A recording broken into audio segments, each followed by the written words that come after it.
இன்னைக்கு திமுக கும்பல் கொஞ்சம் கூட கூச்ச நாச்சமே இல்லாமல் ஒரு அறிக்கை வெளியிட்டு இருக்காங்க. 2026 தேர்தலுக்கு தேர்தல் அறிக்கை தயார் பண்ண குழு அமைச்சிருக்காங்களாம். 2021 சொன்னதையே இன்னும் செய்யலை. எப்படி அடுத்த எலெக்ஷனுக்கு ரெடி ஆகிறாங்கன்னு பாருங்களேன். நம்மளெல்லாம் பார்த்தா எப்படி தெரியுது உங்களுக்கு? திமுக தலைமையில இருந்து 2026 தேர்தலுக்கான வாக்குறுதிகளை ரெடி பண்ண ஒரு குழு ஒன்று அமைச்சிருக்கிறாங்கப்பா.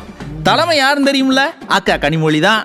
இதுல கூடுதல் சிறப்பு என்னன்னா 10 லட்சம் கோடி முதலீடு 120 கோடி வேலை வாய்ப்புன்னு சிரிக்காம ஸ்டாண்டப் காமெடி ஒன்று பண்ணுவாரே அண்ணன் டிஆர்பி ராஜா, அவரும் இந்த குழுவில் இருக்கிறார்.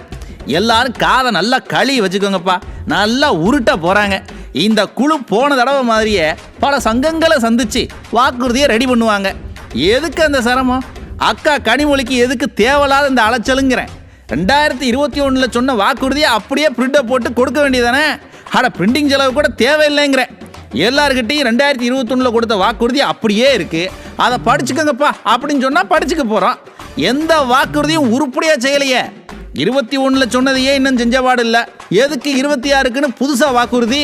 அதுவும் குழுவில் அண்ணன் டிஆர்பி ராஜா இருக்கிறாருன்னு தெரிஞ்சதுலேருந்து என்ன உருட்ட போறாரோன்னு பதட்டமாக இருக்கு. அவர் பாட்டுக்கு வீட்டுக்கு ஒரு விமான லட்சியம், ஹெலிகாப்டர் கொடுப்பது நிச்சயம்னு அடிச்சு விட்டாருன்னு வைங்க, ஜனங்களுக்கு ஹார்ட் அட்டாக்கே வந்துடும். ஸ்டாலின் என்னாச்சு சொன்னது என்னாச்சுன்னு ஜனங்க கேட்டுக்கிட்டு இருக்கும் போதே கூச்சமே இல்லாமல் குழு போட்டிருக்கிறீங்க பாருங்க, வேற ரகம். ஸ்டாலின் சார், இது வரைக்கும் தமிழக மக்களுக்கு செஞ்ச துரோகமே போதும். முடிஞ்சா இந்த குழுவை வச்சு 2021 சொன்னதுல இருந்து எதையெல்லாம் செஞ்சீங்கன்னு ஒரு வாக்குறுதி என்னோட ஒரு ரிப்போர்ட் கொடுக்க சொல்லுங்க. அப்புறம் புது புழுவுக்கு போகலாம். என்ன மக்கா நான் சொல்றது சரிதானே?